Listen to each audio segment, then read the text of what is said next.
Hi guys, welcome back with me again in this channel. On today's video, I'm going to show you how you can add a flying money overlay to your videos in the shortcut apps.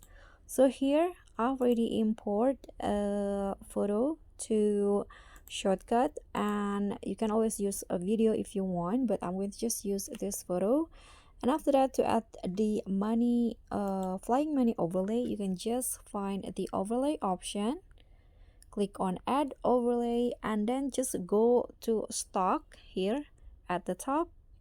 Just scroll down and you'll find this flying money green screen that you can use. Click on add. Now just drag the color picker into the green screen, adjust the intensity and also the shadow. When you're done, just click on the check icon. Now fit the size into the video like this, and you are done. So I'm going to adjust the size and the duration. So this is the flying money overlay will be added to the background or the video in the main track.